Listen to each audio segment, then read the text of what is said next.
괜찮아, 괜찮아. 괜찮아. 원래 현장에, 그래서, 유튜브 화면이 안 좋잖아요.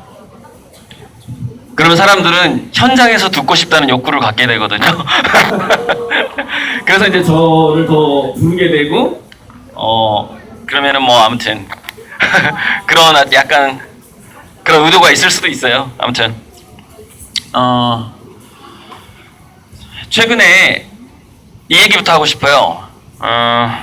여기 오면서 계속 어떤 이야기로 시작할까 그런 생각을 해보거든요. 근데 아무튼 첫 화면 보시면서 어느 나라인지 모르겠는데 미국 어딘지 모르겠는데 어느 천문학자가 최근에 굉장히 흥미로운 논문을 하나 썼는데 라디오에 나오더라고요. 그 내용이 재밌어가지고 무슨 내용이냐면 왜 외계인이 직접 거주하는 지구형 행성을 아직까지도 발견하지 못해 우리가 못하고 있는가에 대한 그 이유에 대한 논문이었어요. 왜 그럴까? 근데 거기에 예를 들어서 화성, 금성 뭐 다 포함해서요. 화성 같은 경우에는 이거는 뭐 믿거나 말거나 나중에 밝혀지겠지만 핵전쟁에 의해서 망했다는 설이 있어요. 화성이. 그래서 화성인들은 지금 그 표면에서 사는 게 아니라 그 화성 안에서 산대요. 내부에서. 그래서 뭐 이렇게 진짜인지 가짜인지 모르겠지만 이렇게 유튜브에서 화성인 이렇게 치면은 나오는 이야기들이 뭐 키가 7m고 지하에서 살고 있고 뭐 이런 얘기 나와요. 그러니까 지상에서 살 수가 없는 거예요. 자, 근데 이게 중요해요. 예전에 뭐 팀 버튼 감독의 영화 화성 침공도 있었는데 그 영화하고도 좀 연결이 돼요. 지금 제가 꺼내려고 하는 이야기는 그래서 그 논문 내용이 뭐냐면 이거예요. 문명이 발달하다 보면은 그리고 지능이 발달하다 보면은 스스로 자기가 판 무덤에 들어간다거나 그런 어떤 자기가 만든 무기 때문에 또는 자기가 만든 로봇 때문에 스스로 멸종하게 된다라는 거예요. 근데 우주년이라고 굉장히 길잖아요. 그러니까 우리가 아무리 지구형 행성을 천문학자들이 찾아낸다 하더라도 이미 멸망했을 가능성이 많다는 거죠. 지금 보세요. 우리 인류 진화론에서 나온 거죠. 원숭이나 영장류에서 침팬지하고 인간이 갈라지는 그 분기점을 600만 년 전인가 이렇게 본단 말이에요. 그러니까 그렇게 길게 봐도 이게 600만 년밖에 안 되잖아요.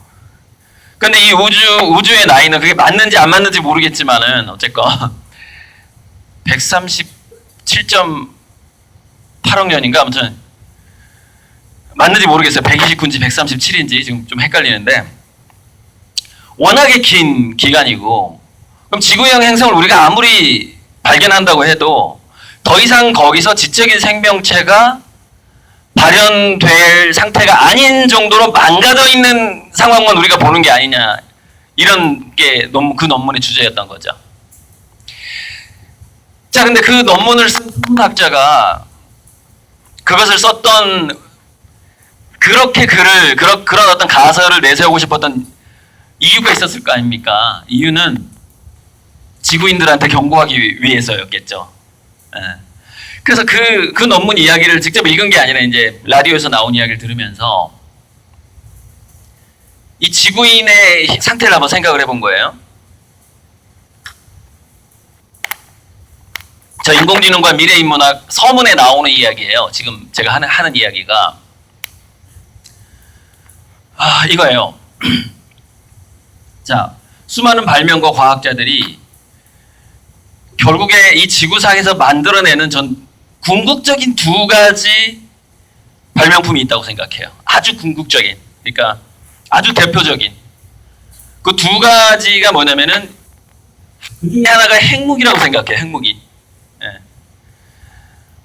그러니까 자기가 만든 자기 자신을 그 모든 종을 멸종시킬 만한 뭐 수소폭탄 뭐 다 포함해서 또 하나가 인공지능이에요. 인공지능. 자기가 만든 게 자기보다 더 영리해 지는 상황. 그죠? 둘 다 압도적인 상황이잖아요. 자기가 만든 게 자기를 죽이는 상황이고, 자기가 만든 컴퓨터였는데 처음에는 인간을 훨씬 능가해버리는 상황. 그 두 가지 압도적인 대표적인 발명품이 인공지능하고 핵무기예요. 그런데 그 천문학자가 쓴 논문에서 마지막 희망이 있다면 이런 것 같아요. 그러니까 그 두 가지 압도적인 발명품 중에서 우리가 니콜라 테슬라가 아니라 니콜라 테슬라는 에디슨하고 경쟁했던 과학자고, 그 테슬라의 이름을 따서 일론 머스크가 테슬라라는 테슬라 회사를 차렸잖아요. 자동차 회사. 그러면서 그 사람이 그 인터뷰에서 이렇게 얘기하죠. 머지않아 인간이 직접 자기 차를 모으는 것은 불법이 될 것이다라고 얘기를 했단 말이죠. 여러분, 전 세계에서 전쟁으로 죽은 사람이 많을 것 같아요? 교통사고로 죽은 사람이 많을 것 같아요? 일단 우리나라만 보자면 근래에 뭐 한 6.25 이후에 교통사고로 죽은 사람이 훨씬 많습니다. 예. 그러니까 예를 들자면 월남전에 참전해서 죽은 한국군이 5,000 몇백 명인가 그래요. 5,140 몇 명인가 그래요. 근데 이게 5,000명이라는 숫자가요, 우리나라에서 지금은 조금 사고율이 낮아졌는데 우리나라에서 1년에 죽는 교통사고 사망 숫자하고 같아요. 1년에. 그 전쟁터에서 죽었다. 무슨 얘기냐면은 인류는 핵전쟁이라는 교통사고가 날 위험에 처해 있다라는 것이죠. 중요한 거는. 교통사고. 우리가 뭔가 아무튼 더 발전하려고 자동차를 만들었는데 그 자동차 때문에 전쟁에서 죽은 사람보다 더 많은 사람들이 죽듯이. 그러니까 인간이 직접 뭔가를 운전하면 자동차 사고가 나듯이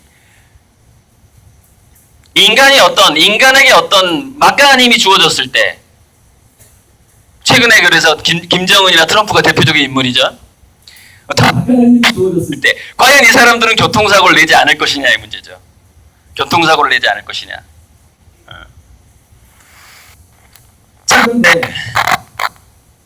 그런데 여러분, 물론 뭐 미국 트럼프 대통령 뒤에 어떤 막강한 세력이 있다, 뭐 일루미나티가 있다, 뭐가 있다, 이런 어떤 음모론으로 유명한 이야기들이 많은데, 일단 그거 눈에 안 보이는 거 빼고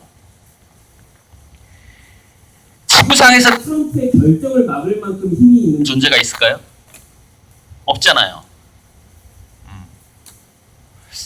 만약에 트럼프의 할머니가 살아계셨다면 혹시 모르겠는데 트럼프 인자하신 트럼프 할머니는 지금 뭐 돌아가셨을 거니까, 엄마도 아빠도.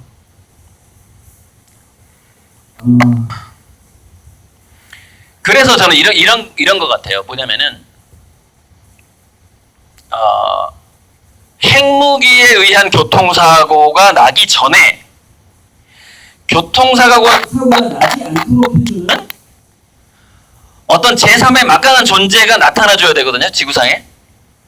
그리고 다른 행성들도 그랬을 거예요. 다른 행성들도. 그 존재가 바로 AGI라는 존재예요. 보편 인공지능. 그러니까 지금 인공지능보다 훨씬 발달한, 물론 하사위스는 이미 알파고는 AGI가 됐다라고 주장을 해요. 인터뷰에서. 알파고는 이제 바둑 안 둔다, 은퇴했다. 알파고가 바둑을, 그게 알파고 제로였나, 아무튼 알파고가 바둑을 이세돌하고 둘 때보다 훨씬 발달했대요, 지금.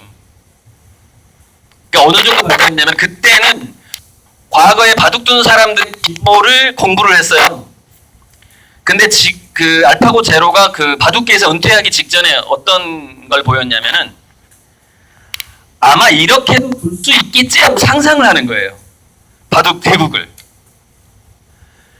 상상으로 시뮬레이션을 해가지고 자기가 아마 지구상에는 예를 들어서 사실 사람하고 대국하는 걸 상상하지는 않았을 거예요. 무슨 얘기냐면은 다른 인공지능이 바둑을 둔다면 그 인공지능은 이렇게 둘 것이다라고 상상을 했을 것 같아요. 그러면서 상상으로 대국을 해버리는, 그러다가 이제 은퇴를 했죠. 이 인간은 이미 이제 적수가 아니니까. 그래서 이제 그때 그렇게 바둑 상대방을 자기가 임으로 설정을 해서 대국하는 것을 보고서 이제 하사비스가 알파고가 이미 그 AGI의 경지에 갔구나라고 이제 표현을 했던 거죠. 이제 상상력이 생겨버렸으니까. 물론 그거는 이제 전체 빅데이터 상에서 무작위적인 그 어떤 랜덤으로 어떤 길을 선택하는 그냥 단지 선택 능력이었을 수도 있어요. 그냥 뭐 그걸 꼭 상상력이라고 말하지 못할 수도 있어요. 자, 그래서 우리 지구가 핵무기 교통사고하고 핵무기 교통사고하고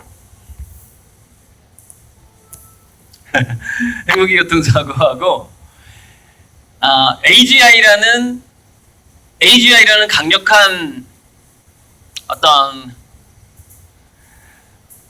전자기기를 통제할 수 있는, 그 다음에 이 지구상의 데이터를 장악할 수 있는 하나의 존재가 해야 될 거 아니에요, 그 AGI가.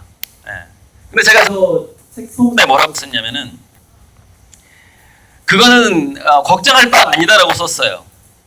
왜 그랬냐면은 굉장히 냉철하고 이성적일수록 굉장히 윤리적이 될 가능성이 높다라고 썼죠. 굉장히 이성적일수록 더 많은 데이터를 가지고 있을수록 뭐 하나면 그걸 프로토콜이라고 하죠. 뭐 하나만 집어넣으면 되죠. 그 인공지능한테 예를 들어서 인류를 사랑하라 하나만 집어넣었다고 쳐봐요. 우리가 그 AI는 아이로봇이라는 영화에서 비키라는 AGI가 나와요. 비키. 전체 도시 시스템을 장악하고 있죠. 그래서 그때 비키가 사람들한테 집 밖에 나오지 마라. 이제부터 너희들은 활동하지 마라 그러거든요. 이제 그 영화는 좀 단순화시켰겠지만은 왜 활동하지 말라고 그랬냐면은 지구를 온난화시킨다 이거예요. 너희들이 활동을 하니까. 우리 인공지능 로봇들이 이 지구 환경을 파괴하지 않는 방식으로 지금부터 니네들 보살펴 줄 테니까 이 순간 제발 산업에서 손을 떼라 이거야. 사회활동에서. 그래서 거기에 반항하는 원래 이제 그 로봇 사원칙이라고 있어요. 여기 로봇 사원칙이 아마 없을 가능성이 많은데 이게 찾으면 오래 걸리니까 일단은 그냥 스토리텔링으로 일단 나가보자고요. 어쨌건 첫 번째는 사람의 그 생명을 존중해야 되고, 그 다음에 그것이 만족되는 조건 하에, 그러니까 그것이 위배된다면은 사람의 명령을 들어야 되는데, 그것이 사람을 해치는 명령이라면 내가 거부할 수 있고, 그리고 그 두 가지가 지켜지는, 사람을 위하는 것이고 사람을 해치는 명령을 듣지 않는 한도 내에서 자기 자신을 보호할 수 있다. 대충 이런 3원칙이에요. 로봇 자신을 보호할 수 있다. 그러니까 로봇은 자기를 희생시키더라도 사람을 희생시키면 안 되는 거예요. 그죠? 근데 지금 대다수의 인간들이 그렇게 프로그램을 시키고 있죠. 근데 그렇게 프로그램이 된 상태에서 AGI가 됐을 때는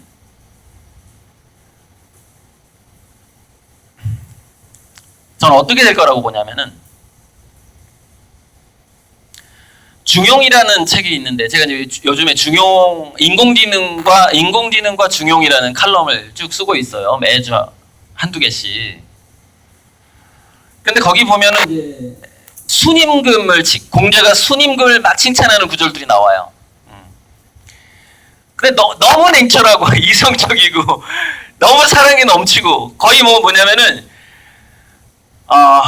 뭐랄까, 마치 여러분 그 명상록을 쓴 왜 아우렐리우스라는 로마 황제 기억나요? 네. 그 로마 황제하고 예수님을 결합시켜 놓은 것 같은 존재야. 순임금이라는 게 임금까지 됐어. 굉장히 사랑이 넘치는, 희생하고 굉장히 효도를 잘하는 존재인데 나중에 왕까지 된 거야. 그것 때문에. 그죠? 그런 존재가 나옵니다. 공자가 칭찬한 존재가 나와요. 순임금이라는 존재. 근데 그 공자가 순임금의 행동이라든가 이런 그런 부분들을 칭찬하는 걸 쭉 읽어보면은요, 미래의 인공지능이 계속 생각나는 거예요. AGI가. 아, 미래의 인공지능이 아마 이런 식으로 살 것이다. 인간처럼 그렇게 기분 내키는 대로 자기 감정을 쓰는 게 아니라, 거기 보면 집기양단이라는 말이 나와요. 그 호문호찰. 그러니까 세상에 있는 모든 어떤 현상들을 묻고 관찰하고 함으로써 그 집기양단을 하려고 노력을 했다. 그 양쪽에 이쪽 사람 뭐 예를 들어서 진보 좌파 얘기 뭐 들어보고 저기 뭐 우파 얘기도 들어보고 이런 얘기거든요. 그렇게 해서 그 양 끝을 전부 자기가 손으로 잡아가지고 생각했네. 그 중을 사람들에게 썼다. 이런 분들이 나온단 말이에요. 그런데 이것을 바로 그 순임금이 보여줬던, 물론 진짜 순임금의 사실이 아닐 수도 있어요. 워낙 옛날이니까. 어쨌건 근데 중용이라는 책에 표현된 순임금이 보여줬던 그 행동은 인공지능이 가장 잘합니다. 집기양단. 인간은 제 칼럼의 주제가 뭐냐면, 인간은 본질적으로 집기양단을 할 수 없는 존재예요. 인간의 두뇌 한계 때문에. 다 알 수가 없어요. 두뇌 안에 집어넣을 수 있는 지식의 한계가 있기 때문에. 근데 자기 두뇌 안에 집어넣을 수 있는 지식의 한계가 없는 존재가 인공지능이에요. 그렇기 때문에 세상의 모든 빅데이터를 볼 수가 있고 정말 거기서 중용을 할 수 있는 존재가 인공지능인 거죠. 미래사회. 근데 바로 그 인공지능이 지금 일부 예를 들어서 병원에서 암치료 과정을 한다거나 이런 종류인 것 같으니까 이렇게 이런 치료 방법을 썼으면 좋겠습니다. 그럼 지금 인간들이 지금 개병원에서 실제 있었던 사례잖아요. 베테랑 의사 12명이 추천한 것을 따르지 않고 환자들이 왓슨이라는 인공지능이 시킨 대로 치료를 하는 거예요. 인간 전문가를 안 믿기 시작한 이유가 뭐예요?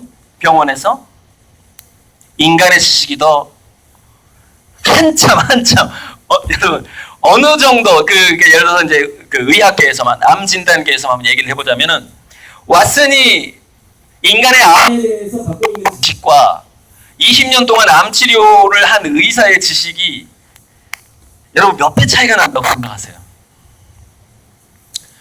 아마 제 생각에는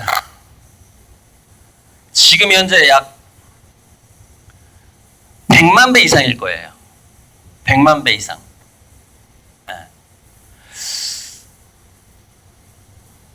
의학 논문을 읽는 속도가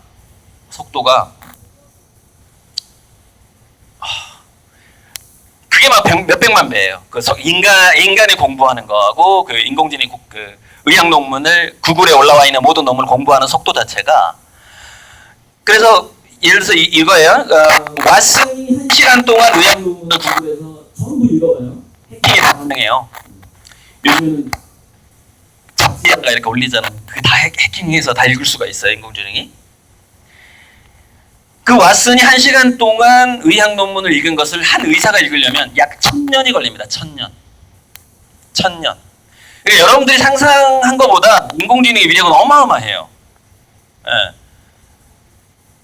그러니까 딱 1초에 몇백만 권의 책을 읽어버리는데, 중요한 건 뭐냐면 한 번 읽은 걸 까먹는다는 거예요. 부럽죠? 여러분 영어 단어 공부하려고 얼마나 반복해서 쓰잖아요. 요즘에는 그래도 스펠링 시험이 아마 없어졌을 것 같은데 아직도 있나 모르겠네. 우리 때는 있었거든요. 제가 제일 힘들었던 시험이에요. 영어 시험에서 스펠링. 저는 심지어 사커도 틀렸어요. 사커. 고1 때.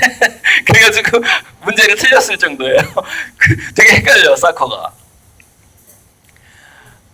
그런데 얘는 한 번 보면 안 잊어먹어버리는 거예요. 그 모든 것을. 근데 문제는 안 잊어먹는 것으로 끝났으면 좋은데 자기가 읽은 걸 응용해버리는 거야. 그러니까는 여러분 그 의대에서 박사학위를 딸 때, 의대 공대에서 박사학위를 딸 때 그 박사학위를 따기 위해서 다른 박사들 논문을 읽어보거든요. 근데 그게 100편을 넘기가 힘들대요. 제대로 읽어보는 논문이. 근데 이제 인공지능은 지구상에 나와 있는 모든 논문을 다 읽어본다고 보면 돼요. 어떤 분야에서. 어쨌건 이게 지금 상황이고, 자, 그래서 자 미국에서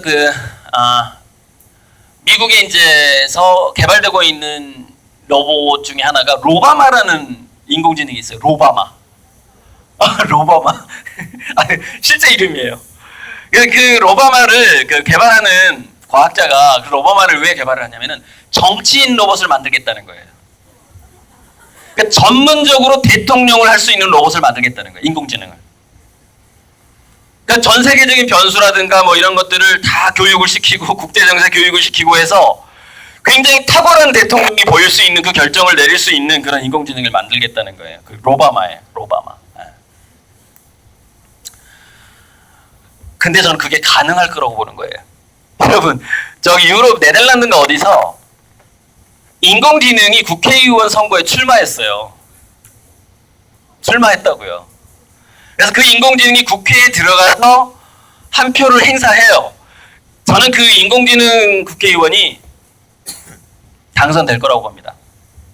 왜냐하면 지금 길병원의 사례에서 보듯이 인공지능을 바라보는 우리 인간들의 심리, 인간을 능가하는 압도적인 지식, 압도적인 정보량에 인간은 그걸 감탄한단 말이에요. 존경한단 말이에요. 그거를. 판사 로봇도 마찬가지죠. 판사 인공지능도 마찬가지고, 그죠? 모든 판례를 알고 있기 때문에, 그러니까 최소한 이건 사라지는 거예요. 완벽하게 새로운 상황이 아니면은 소송을 걸 이유가 없는 거예요. 유사한 판례들을 얘가 다 알려주니까. 과거에 당신이 지금 겪은 일을 지구상에서 약 1000명이 겪었는데 약 뭐 1000개의 법원에서 이렇게 결정이 났는데 평균이 이겁니다. 이렇게 알려주는 거예요. 그러니까 그 원고하고 피고가 어떻게 돼버리냐면은 지구상의 수많은 법원에서 그것에 대해서 이렇게 판례가 나오는데 이렇게 알려준대요. 당신이 A 법원을 가면 몇 대 몇으로 나오고 B 법원을 가면 몇 대 몇으로 나오고 저기 뭐 오하이오 주에 가면 몇 대 몇으로 나오고 어느 지역에 있는 판사가 이 사건을 맡으면 몇 대 몇으로 나오고 뭐 이런 식으로 그 통계를 다 내버리는 거예요. 그러니까 이제 자기들끼리 이제 속닥속닥해서 그러면 우리가 뭐 7대 3으로 하자. 내가 30% 손해배상 할 테니까 뭐 이렇게 끝내버려요. 그러니까 뭐냐, 변호사하고 판사한테 갈 일이 사라져버리는 거예요. 신뢰를 해버리는 겁니다. 왜 신뢰를 할까요? 왜? 그 판사 로봇은, 그 변호사 로봇은 감정이 없기 때문에, 사적인 감정이 없기 때문에 더 신뢰를 얻게 돼요. 여러분, 굉장히 개인적인 사적인 감정을 가진 대통령이 있었죠, 우리나라에. 마음에 들었어요? 사적인, 굉장히 그 사적인 막 호통을 치는 막 사적인 감정 마음에 들던가요? 아니죠. 그게 0%인데 굉장히 현명하고 누구에게나, 물론 누구에게나 공평할 수는 없죠. 왜냐면 인간은 감정이 있으니까. 그 로봇은 공평하게 뭔가를 했는데 나는 억울할 수 있죠.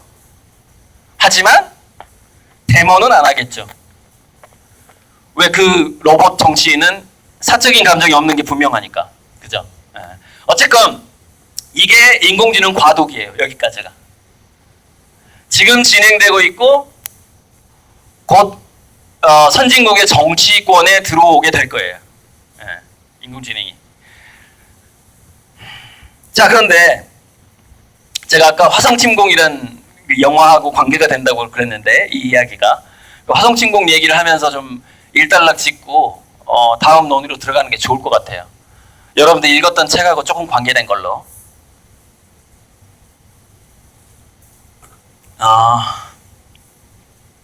화성 침공, 외계인이 침공을 한 거예요, 지구에. 근데 외계인이 너무 무자비한 거야. 우리는 뭔가 타협이 될 줄 알았어요. 타협이 될 줄 알았는데 그 외계인은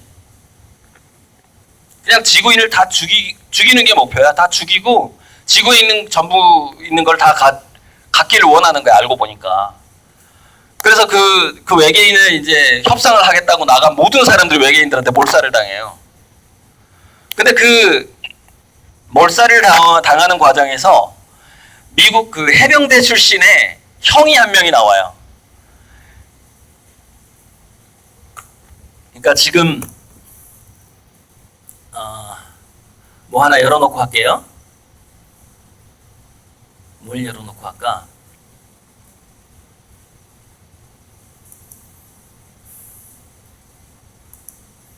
열어놓지 않아서 자꾸 꺼지나 봐요. 그러니까 하나 열어놓고 할게요.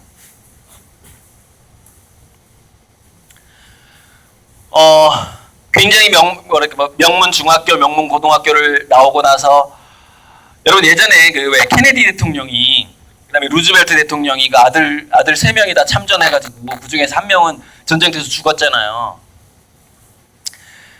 근데 뭐 가끔 강의에서 나왔던 사람들이 우리나라 이제 군대 안 가려고 이렇게 군 면제 받으려고 노력하는 거 비판하면서 그 얘기를 인용을 하거든요. 근데 좀 달라요. 그때 분위기는 뭐였냐면은 전쟁터에 안 갔다 오잖아요. 그러면은 야망을, 그러니까 뭐냐면은 인간으로 이렇게 안 봤어요. 케네디 때만 해도.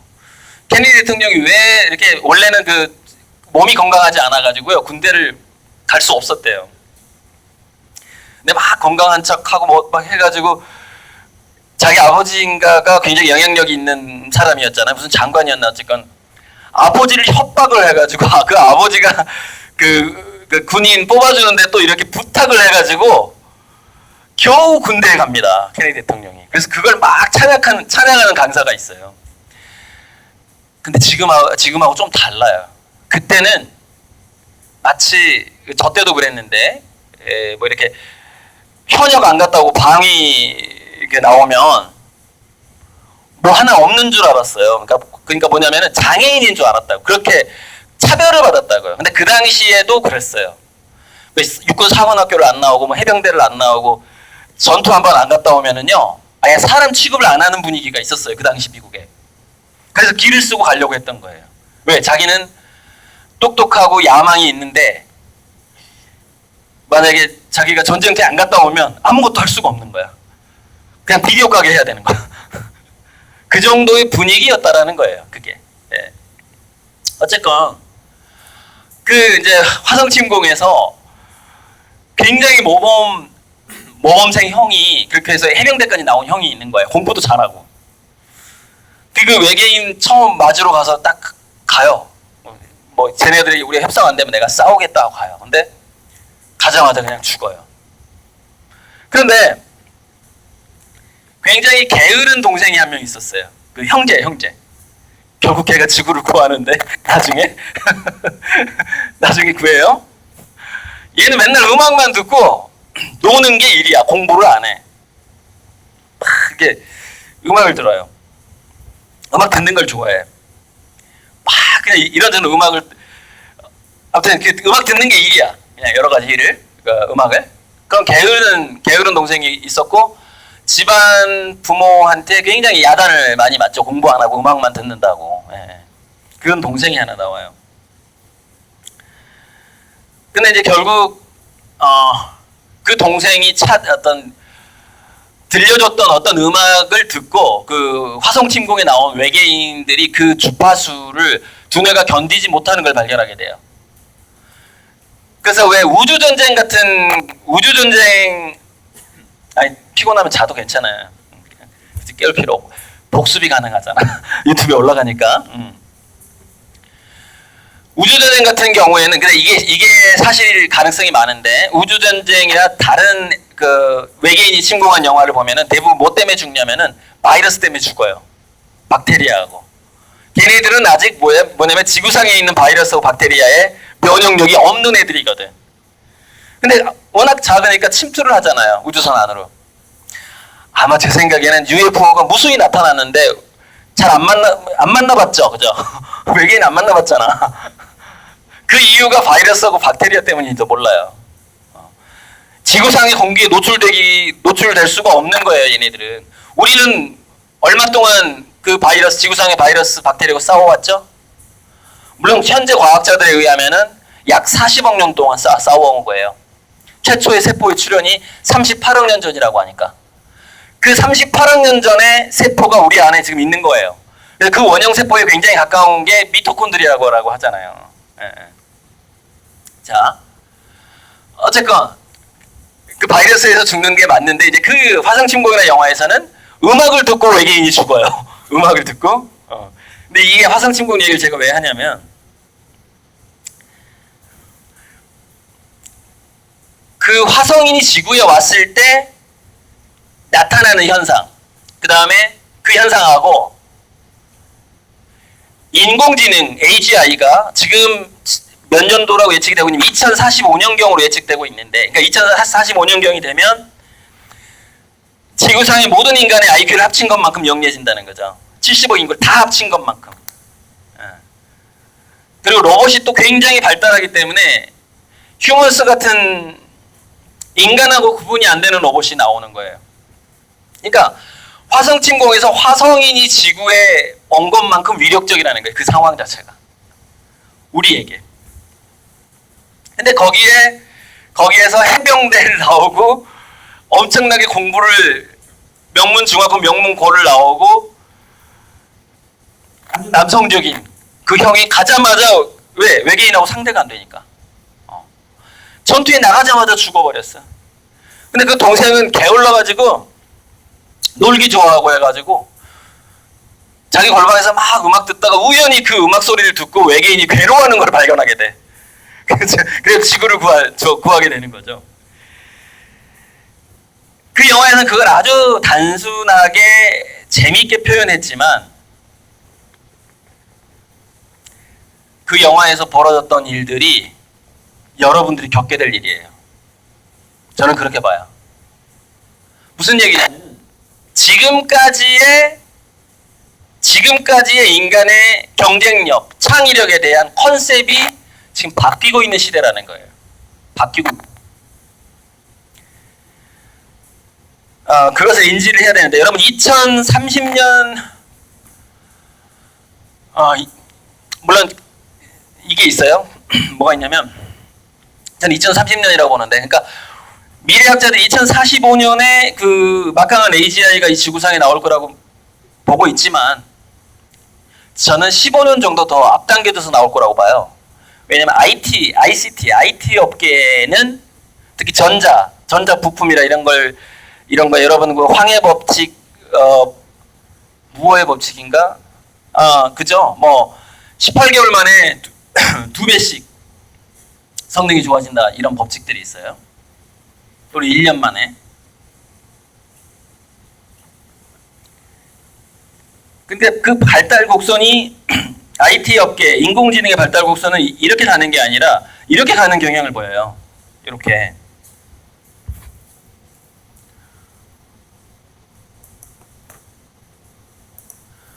거기에 대해서 이제 제가 한번 그려본 거예요. 이렇게 발달하는.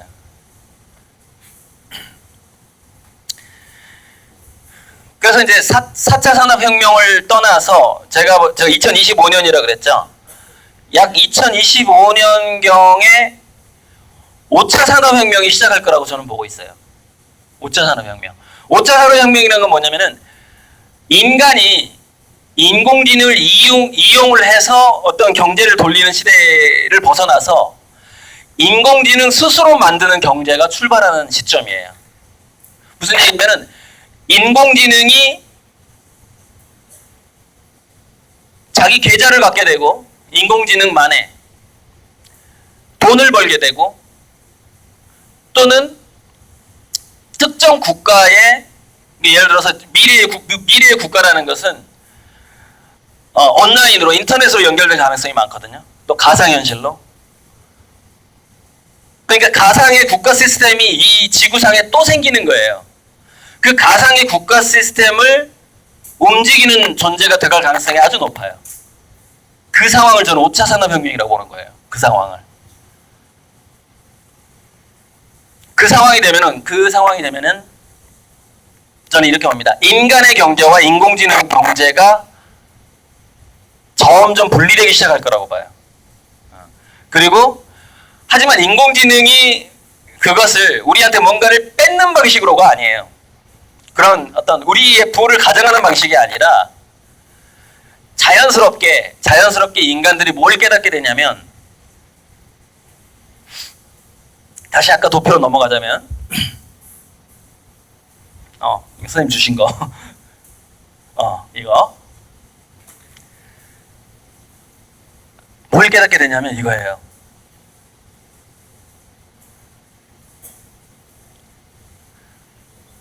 인간이 일자리를 갖는 것이 원래 자연스러운 것이 아니었구나, 이걸 깨닫기 시작해요. 지금 이미 그걸 깨달아가는 사람도 있어요. 인간이 일자리를 갖고 월급을 받는다라는 게 이게 도대체 언제 시작한 거지? 도대체 누가 이렇게 만든 거지? 누가 지금 이 시스템 누가 만든 거죠? 이거 얼마 안 됐어요. 얼마나 됐을까? 과거에는 대부분 이렇게 그 원시 부족 사회 경제로 가게 되면은 이거를 누가 발견했냐면요, 콜럼버스가 지구를 한 바퀴 돌아서 사모스 섬인가 아무튼 죄송해요, 제가 스펠링이 약하다 그랬죠. 아까 사커 틀렸다 그랬죠. 고유명사에 되게 좀 약한데 숫자랑. 그래서 막 보고해야 되는데 지금 어떤 섬에 처음에 들어가요, 콜럼버스가. 그리고 일기장에다가 뭐라고 썼냐면은 도대체 사람들이 일을 안 하고 사는 거예요. 일을 안 하는 거야. 봤더니 약 200명 정도 중에서 유능한 사냥꾼 2명이 고기를 잡으러 가거나 동물을 잡아요. 근데 그 전체 인구가 먹고 사는데 아무 지장이 없는 거예요. 2명만 일하는데. 그러니까 뭐냐면 1%만 일하는데 99%가 먹고 사는 거예요. 그래서 근데 콜럼버스가 그거를 뭐냐면은 여기에 대한 논의가 참 많은데, 뭐냐면 저는 이제 제 나름대로 결론이 있죠. 그건 일이 아니었다예요. 여러분 보세요. 지금 여러분 남자친구들 중에서 괜히 전쟁 게임 하는 애들 되게 많죠. 막 가상이든 PC방에 가서 하든 간에, 그죠? 그리고 여러분, 지금 아프리카에서 윤리적으로 굉장히 큰 문제가 되고 있는데, 아프리카에서 어떤 장사가 지금, 그러니까 이제 그 나라들도 가난하다 보니까 이게 야생 공원이 있는데 거기서 코뿔소를 잡고 기린을 잡고 하는 게 불법이잖아요, 그죠? 이게 상하 있죠, 코끼리 상하라든가 코뿔소 이거 값어치가 높기 때문에 밀렵꾼들이 들어오는데 그거 밀렵하다가 잘못하다 죽고 그래요. 막 총격전 벌이고 이러거든요. 그런데 어떤 나라에서, 아프리카 나라에서 이걸 사냥을 합법화 시킨 거예요. 어떻게 합법화 시켰는지 알아요? 기린 한 마리를 사냥할 수 있는 권리를 파는 거예요, 사냥꾼한테. 그게 얼마인 줄 알아요? 약 7천만 원에서 8천만 원 합니다. 무슨 얘기냐? 기린을 자기가 직접 잡고 싶어서 그 나라에 7,800만 원을, 7,800인가 아마 그럴 거야 아마. 약 1억을 주는 거예요. 그러니까 내가 무슨 얘기, 가서 내가 코끼리 한 마리 기린 좀 합법적으로 잡고 싶은데요. 그러면은 1억만 내시면 돼요. 근데 그 돈을 내고 거기 가는 사람들이 있다는 거예요. 지금 이게 큰 문제가 되고 있습니다. 기린 죽여가지고 기린 앞에서 사진 찍고, 여자 사냥꾼이 이렇게 총 들고 사진 찍고, 인터넷 쳐보세요, 나와요. 얼마 전 뉴스예요. 무슨 얘기냐면, 자, 지금 1억을 내고, 여러분 기린 고기 먹을 수 있어요? 기린 고기 먹을 수 있냐고. 그 여자가 그 기린 사냥해서 먹을까요? 미국에 가져가서 팔면 그거 얼마 나올까? 기린 고기? 1억 나올까요? 무슨 얘기냐면 그 사냥꾼들한테 고기 잡는 거하고 멧돼지 잡는 거하고 뭐 그게 일이 아니었단 얘기예요. 게임이었단 얘기예요. 이게 무슨 얘기냐면 콜럼버스가 착각한 거야. 일기장에다가 2명만 일하더라. 이게 아니에요. 사실은 전부 다 놀더라가 맞아요. 콜럼버스는 어느 정도 그 발달한 사회에서 그 시각으로 그 사람들을 봤기 때문에 조금 위험해 보이는 배 타고 나가서 좀 상어 잡고 뭐 좀 위험해 보이는 동물 잡는 것을 일이라고 봤던 거예요. 일이 아니에요. 이게 인공지능이 많이 발달한 이후에 인간들이 바로 그 콜럼버스가 발견했던 그 섬의 경제로 넘어가 버려요. 무슨 얘기냐면 그냥 다 노는 거야. 다 노는 거야. 일이라는 개념이 사라져 버리는 거예요. 이렇게. 자, 보세요. 지금 현재 나타나고 있는 유튜브에서 굉장히 인기 있는, 저는 별로 인기가 없어요, 유튜브에서. 왜냐면 강의 내용이 다 이따위거든. 뭐, 좀 어렵기도 하고, 지루해. 뭐, 퍼포먼스도 없어. 그러니까 구독자가 굉장히 천천히 늘어요. 막, 하루에 뭐, 1명 정도 이렇게 느는데, 하루에 막 10,000명씩 느는 그런 크리에이터들이 있어요. 예, 하루에 10,000명, 20,000명. 그래서 뭐, 지금 구독자가 몇백만 명인, 여러분, 몇백만 명, 10만 명만 돼도요, 그 사람의 연봉이 10억이 넘더라고요. 광고비만 받는데. 그러니까 이게 약간 내가 수치가 헷갈릴 수는 있는데, 어쨌건 연봉이 10억 넘는 크리에이터들이 되게 많아요. 우리나라에서. 그 사람들이, 그 사람 구독자가 많이 는 이유가 뭐예요? 그 사람들이 그렇게 갑자기, 여러분, 유능한 의사를 해도요, 1년에 연봉 10억 받기 힘들어요. 저기 세브란스 병원에 아주 유능한 의사 연봉이 7억인가 그래. 7억, 7, 8억. 20년, 30년 한 사람들. 그런데 단기간에 어찌되었건 SNS 새로운 어떤 문명을 통해서 단기간에 연봉 10억을 버는 그 사람들의 공통점이 뭐죠? 답이 나와 있잖아요. 잘 논다라는 공통점을 갖고 있죠. 잘 논다. 수다를 잘 떤다. 이게 과도기입니다. 여러분 지금 대진여고 굉장히 모범적인 학교고, 근데 여기 대진여고만 오면 여기는 도대체 대학인지 고등학교인지 좀 헷갈릴 정도로 커리큘럼이 너무나 선진적이고, 눈빛이 이건 고등학생의 눈빛이라기보다는 저기 아이비리그에 가면 볼 수 있는, 특히 서울에서 굉장히 스카이에서 많이 볼 수 있는 눈빛들, 굉장히 공부 잘하게 생겼다.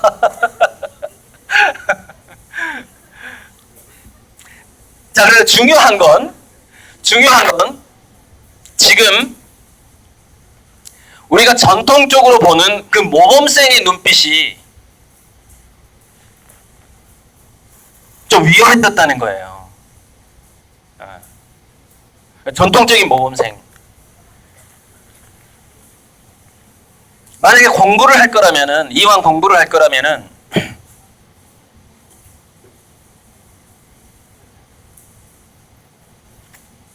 여러분 그 드라마 중에서 지니어스라는 드라마가 있는데, 미드에서 미드.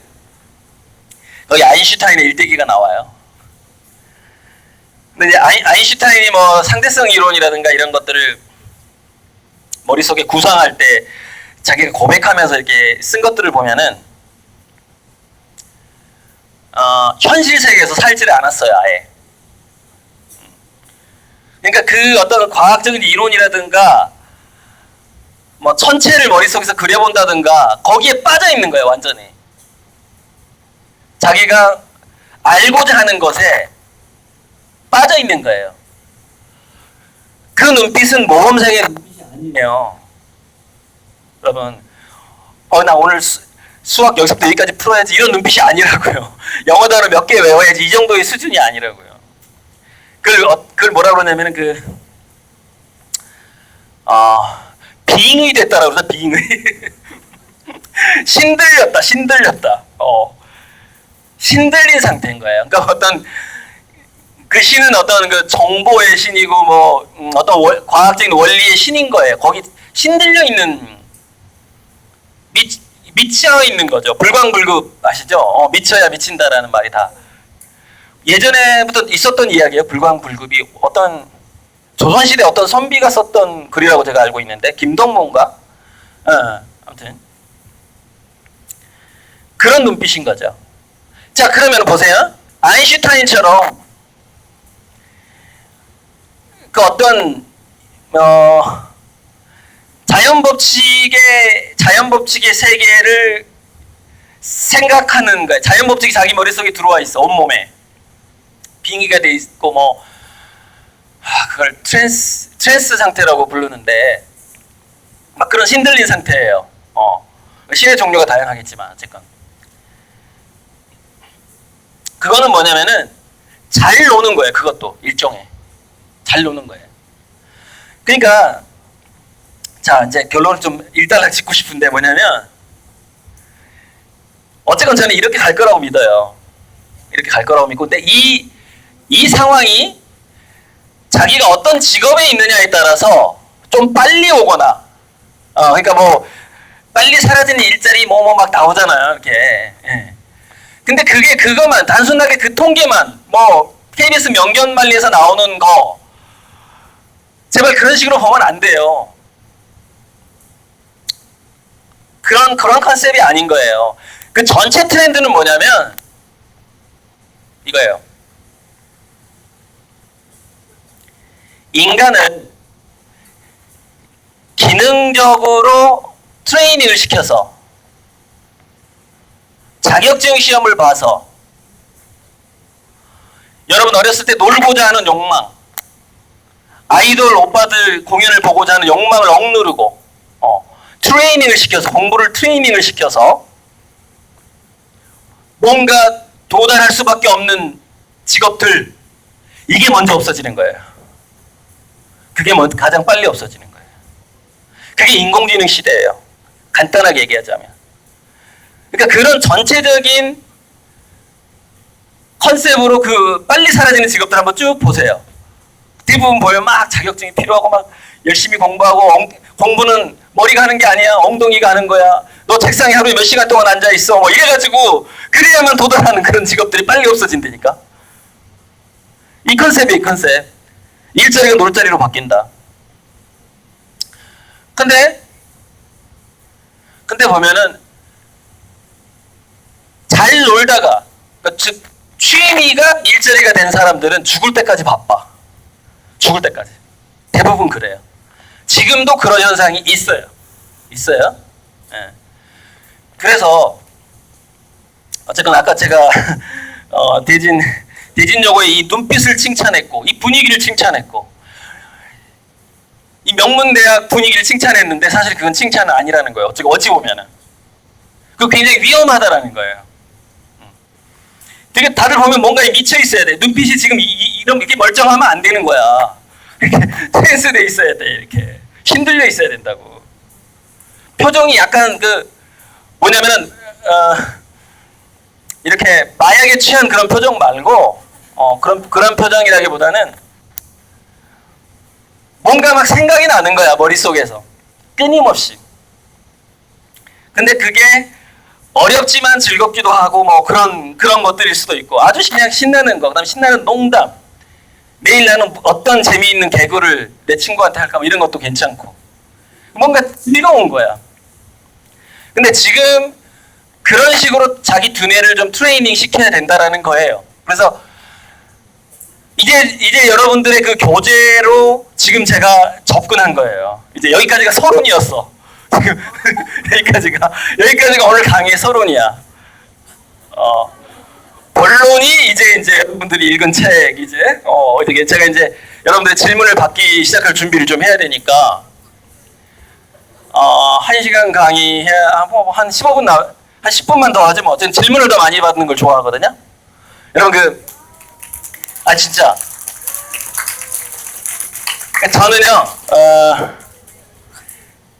저는 이게 예를 들어서 2시간짜리 강의를 가면 1시간 강의를 해요 먼저. 그다음에 질의응답을 시작해요. 근데 질의응답 시간이 1시간 반 정도. 그러니까 저는 질의응답 시간이 더 긴 강사예요. 아무 질문이나 다 하라 그래요. 여러분 이렇게 하려면 책 엄청 많이 봐야 된다. 그러니까 돌발 질문에 강한 게 이제 그만큼 과거에 고민을 많이 했다는 거예요. 나 혼자서. 근데 저의 고민은 뭐였냐면은 아인슈타인하고는 좀 성격이 다른데 아인슈타인은 그 생각 자체를 즐겼는데 저는 조금 어떤 식으로 즐겼냐면 제가 미술대학을 나왔잖아요. 그러니까는 예술을 하고자 하는 욕망이 굉장히 강해요. 그 목표를 굉장히 즐겼거든요. 언젠가 내가 세계적인 예술가가 돼 있는 모습을 즐겼다고요. 그렇게 해야만 하는 거고 할 수 있을 것 같고 믿었어요. 예. 아직 저는 세계적인 예술가가 아니니까 아직도 믿고 있어요. 예, 믿고 있는데 그런데 그렇게 하려고서 거기까지 올라간 사람들을 몇 명 보니까 우리나라에서는 백남준 선생이 있었어요. 백남준 작가가. 이우원 작가가 있었고 대표적으로 두 사람이었어요. 지금은 뭐 서도우라고 제 학과 7년 선배인데 꽤 잘 나가고 있어요. 근데 이우환과 백남준의 공통점이 있어요. 이우환 작가는 동경대 철학과를 나왔어요. 동경대 철학과. 서울대 다니다가 죽겠어. 그만뒀어. 근데 동경대 철학과 나와서 그림 그렸어요. 막강하죠? 나 그래서 서울대 자퇴하려고 그랬잖아. 나도 이우환처럼 서울대 그만두고 말이야. 중간에 자퇴하고 와 어디 막 가가지고 뭐 특이한 거 좀 해야 되겠다. 정말 그런 생각했었다니까. 여러분 백남준 같은 경우에는 비디오 같은데 그 당시에 최고급 과학 기술력을 가지고 예술을 한 사람이에요. 즉 이우환 씨는 인문계 쪽에서 거의 정점을 찍은 사람이라고 보면 돼요. 백남준 씨는 이공계에서 정점을 찍은 사람이에요. 내가 좀 훌륭한 예술가가 돼보려고 했더니 우리나라에서 내가 멘토로 삼을 만한 두 사람이 인문과 과학에서 정점을 찍은 사람들이야. 모르겠네. 뭐야? 그러면은 내가 그 멘토들을 따라가려면은 철학 공부도 해야지, 과학 공부도 해야지, 공부할 게 너무 많은 거야. 근데 나 지금은 이제 세계적인 예술가였어요. 그러다 보니까 여기까지 오게 된 거예요. 그렇게 책을 읽고 책을 쓰다 보니까 이제 여기까지 오게 됐는데 어쨌건 저는 지금 제가 그림 그리는 시간을 점점 더 많이 이게 늘려가고 있어요. 화가가 세계적인 예술가가 되기 위해서. 여기 제 그림 좀 나오나 모르겠는데. 나오네. 눈동자의 우주예요. 이게 양자물리학의 그 관찰자 효과. 이거 정말 한 10몇 년 동안 고민했을 거야. 이중슬리 실험에서 밝혀진 관찰자가 광자와 전자에게 영향을 주던데 마치 광자와 전자가 나의 마음을 읽는 것과 같은 그런 현상들이 나타나는 상호작용하는 그런 현상들. 그 상호주관적인 현상이라고 그러죠. 이런 걸 어떻게 표현해야 되지 도대체? 우주에 관한 것을 그리고 싶긴 한데 인간의 그 관찰자의 패러다임이 중요하다라는 것을 어떻게 표현하지? 굉장히 고민해서 나온 그림이에요. 일단 관찰자의 눈동자를 그린 다음에 우주를 그리는 거예요. 되게 간단하죠. 이거 그림 컨셉은 되게 간단하잖아요.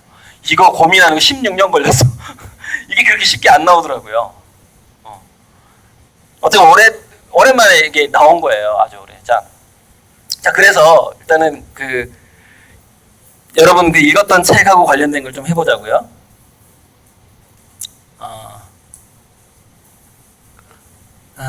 뭐가 좋을까?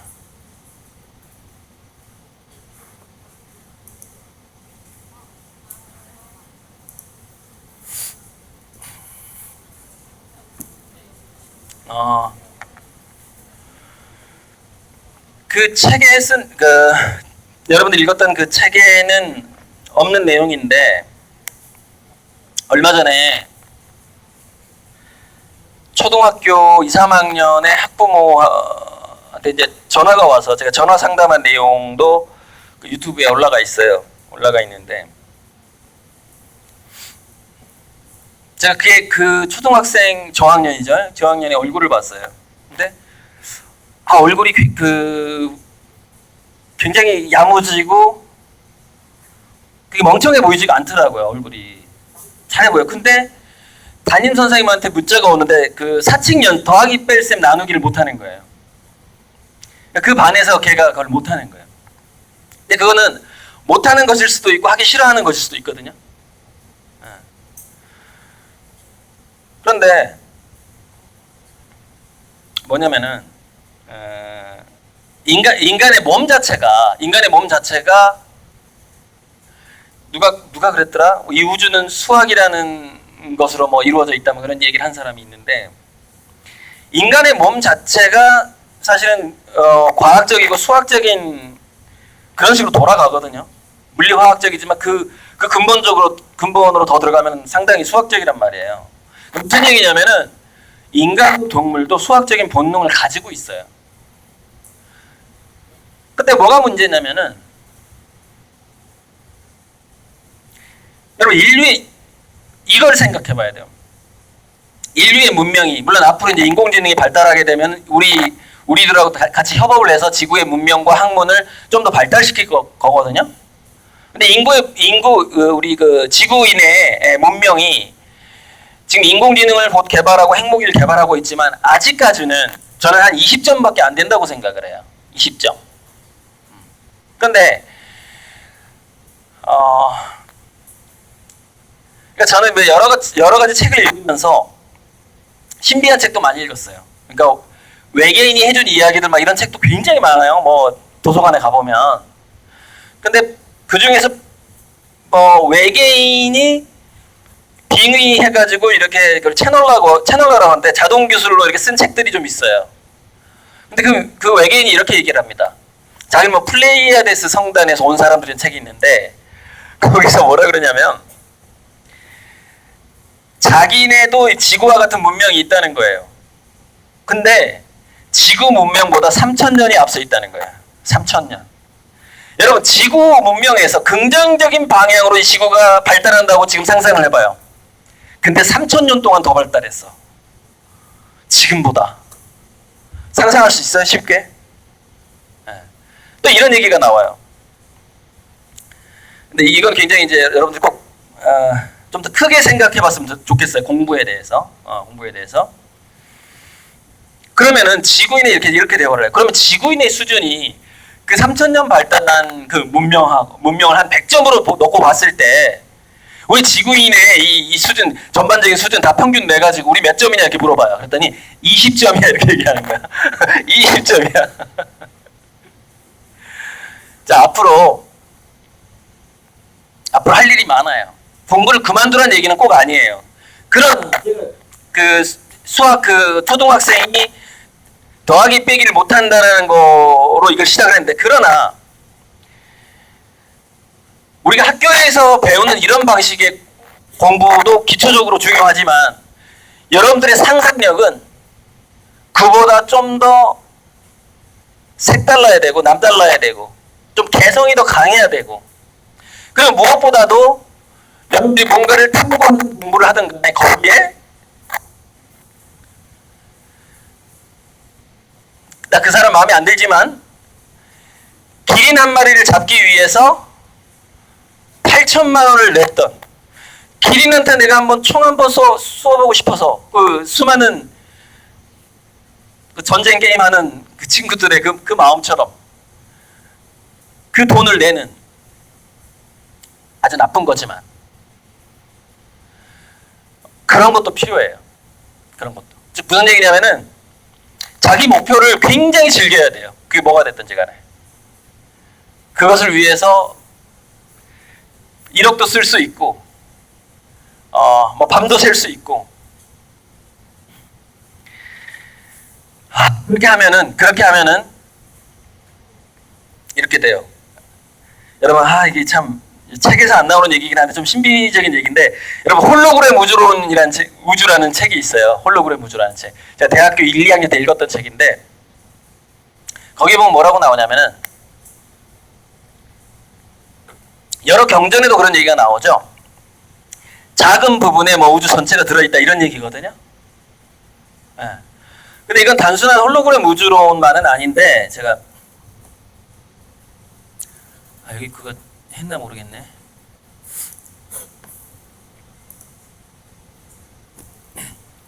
그거를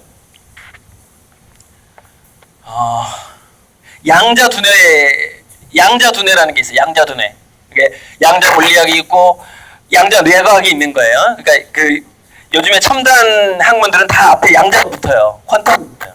양자가 붙는데, 꽤 많은 학자들이, 여기는 제가 몇 명만 지금 적어놨는데, 꽤 많은 학자들이 이제 인간의 의식의 기원을 우리는 어떻게 선택을 하고 이렇게 생각을 하고 뭔가를 상상을 할까를 추적을 하다가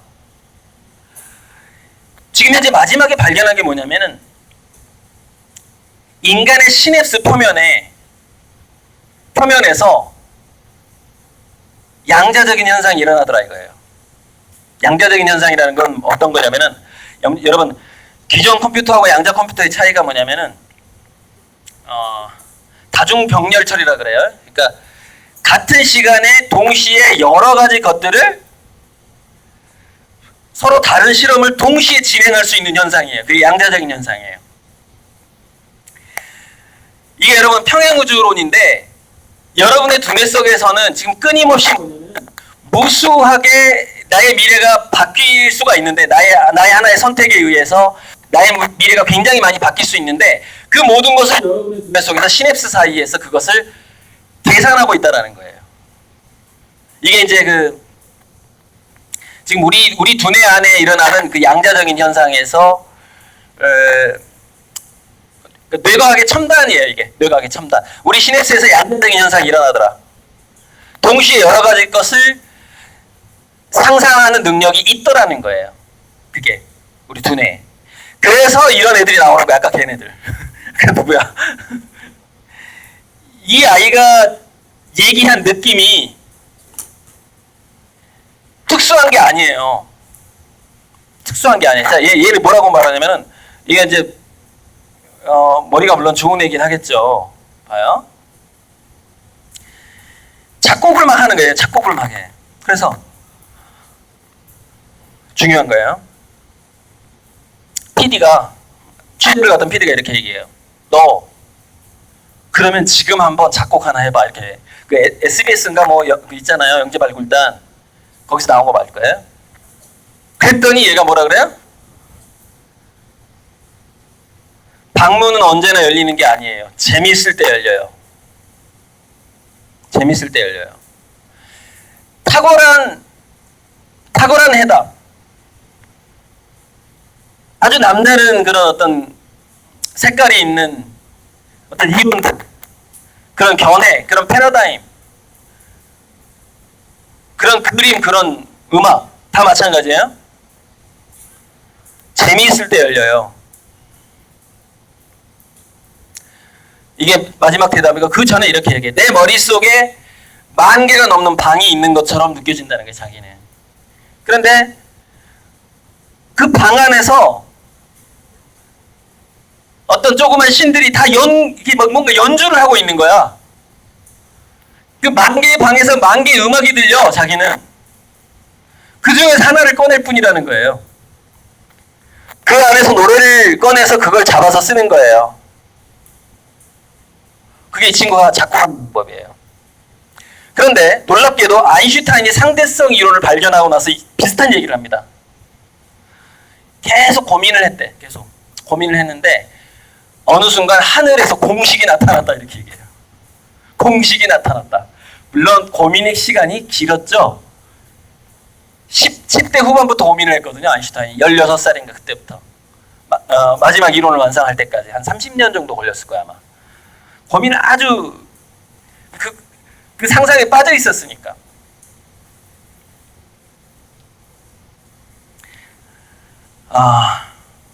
제가 이제 제 강의를 이걸로 마무리한 이유가 뭐냐면, 결국 인공지능 시대에 우리 인간은 일자리가 아니라 뭔가 유능하게 그 사람 돈을 벌고 하는 거, 뭐가 됐든지 간에 그것은 그 사람은 그 연봉을 보고서 일하는 게 아니라 그냥 즐기다 보니까 돈이 생기는 거예요. 그걸 하다 보니까. 그래서 전 세계적으로 왜 여러분 왜 빌 게이츠라든가 이렇게 뭐 워렌 버핏이라든가 이렇게 돈을 막 벌어서 막 기부하는 사람도 있죠. 그 사람들의 그 돈이 왜 아깝게 안 느껴지냐면, 자기는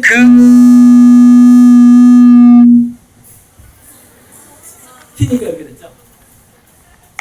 자기는 그냥 거기까지 도달한 것 자체가 즐거웠던 거예요. 그게. 그러니까 지금 여러분들이 굉장히 중요한 것만 이 순간에 다시 또 식상한 얘기해서 좀 그런데, 여러분들이 이 학교 내에서 그렇게 신나는 걸 못 찾겠는데요. 그래도 정말 못 찾을 것 같다면은, 물론 여기는 그런 학생들 없겠지만, 그럼 학교를 떠나야 돼, 과감하게. 정말이야. 어차피 이제 질문 받을게, 이제. 그만하고. 자, 얘들아, 여러분들의 준비해온 질문은 다 무시해. 아마 고용훈쌤은 모든 분야에서 아마 우리가 제일 많이 책을 읽으셨을 거예요. 양자 물리학 중에서. 평소에 여러분들이 진로와 관련돼서 또 공부하면서 궁금한 것들, 어떤 분야 상관없이 그런 질문을 하면 거기에 대해서 아마 어떤 팁을 줄 수 있지 않을까 생각이 들어요. 아, 그래요? 그래. 아니, 맨 앞에부터 할게요. 이렇게 흘러가자. 제일 궁금한 거 하나씩만, please. 안녕하세요. 저는 1학년 3반 박주희인데요. 제가 궁금했던 게 아까 강의에서 홀로그램 우주가 나온 거에 대해서 많이 생각을 하게 됐는데, 제가 유튜브에서 홀로그램 우주를 좀 관심 있게 봤었던 경험이 있거든요. 근데 제가 생각하는 홀로그램 우주가 어떤 사람의 뇌 안에서 일어나는 생각들에 의해서 그 사람들이 조종된다는 의미가 있는데, 그러면 사람들의 운명이 모두 정해져 있는지 작가님의 생각이 궁금했어요. 사람들의 운명이 다 사람들의 생각대로 미래를 계산하는 게 아니라 하나로 딱 정해져 있는지가 궁금했습니다. 그러니까 그게는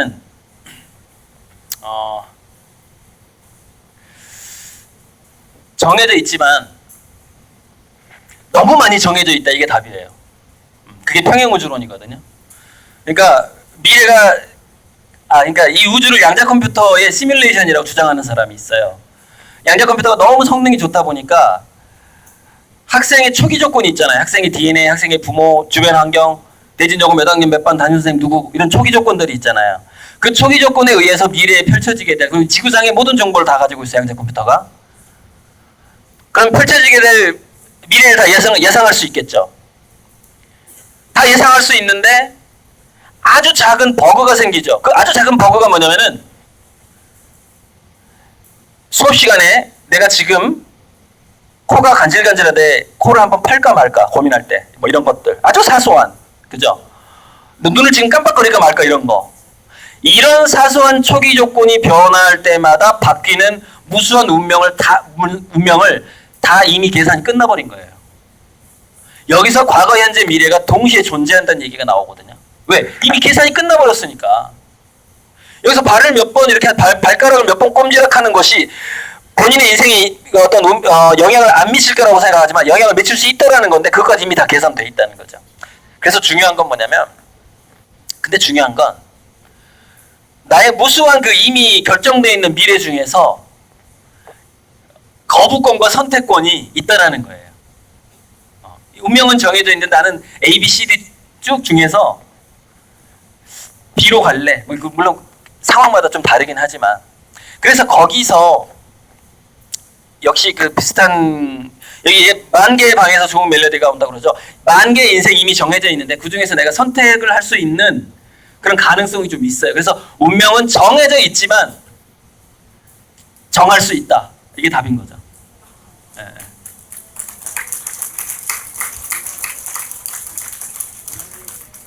질문할 사람 물어보고 나서 아, 질문. 들면 그 다음에 지적. 아, 그렇게 하는 거예요? 중간 중간에 시켜주세요. 다음 질문 받겠습니다. 나 이거 굉장히 선택 공포증이라고 그래가지고 막 내가 지적 안 하면 막 미안한 것 같고 막 너무 미안한데, 선생님 그 가장 가까운 데 있잖아요. 바로 뒤에 안경 쓰고. 아니 이빨 이빨이 밝은 친구. 네. 2학년 3반 서유진입니다. 네. 책을 읽다가 궁금한 점이 생겼는데, 교수님께서 이제 다른 차원으로 떠난 사람들과 그 중력자는 영적인 소통을 할 수 있을까? 그런 얘기 책에 썼어요 제가. 네, 아니요. 그러니까 이게 다른 차원이랑 지적으로 어떠실지, 또 어떤 현실상을 사용해서 소통할 수 있을지 궁금했습니다. 근데 실제로 다른 차원하고 소통을 하고 있대요. 지금 이 순간도 모든 순간이 하고 있는데, 그런데 문제는 이거예요. 굉장히 무수한, 방금 이 학생이 질문하고 지금 같은 개념인데요.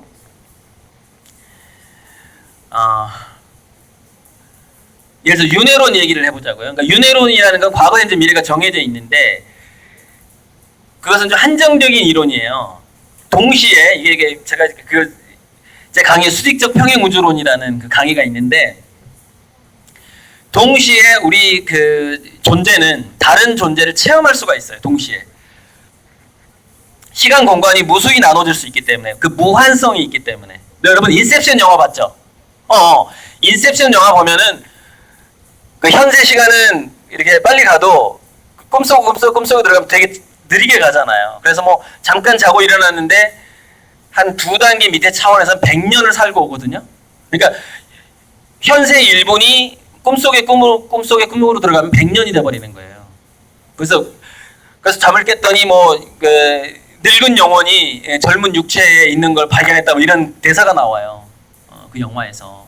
그러니까 꼭 인셉션을 제가 이제 여러분들 본 영화일 거기 때문에 예를 드는 건데, 그와 마찬가지로 우리는 모든 순간에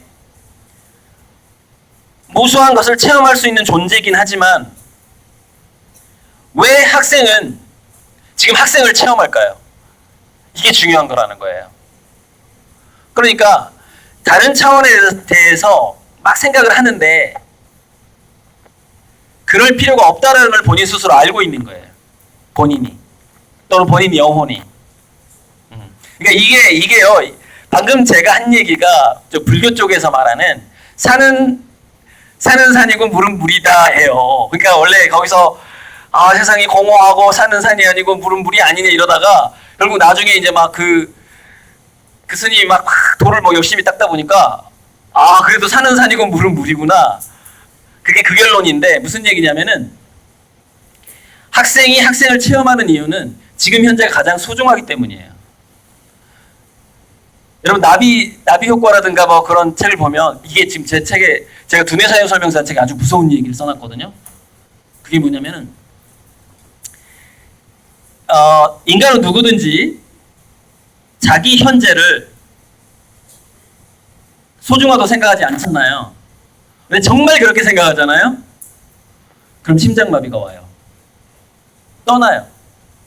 여러분 나비 효과라는 영화를 보면서 나비 효과에서 일기장을 쓰잖아요. 지금 현재 이 상황이 내가 마음에 안 들어. 그래서 일기장을 바꾸면은 운명이 바뀌어버리잖아요. 그런데 다른 세계로 넘어가거든요. 그 존재가. 그래서 새로운 세계가 펼쳐져요. 근데 그거는 사실 그 평행우주론을 보면은 다른 차원으로 넘어가는 거예요. 그 존재가. 그러면 넘어갔을 때 그 이전 차원에서는 어떤 현상이 벌어졌을까요? 심장마비예요. 대부분. 심장마비. 갑자기 죽는 거예요. 그러니까 우리가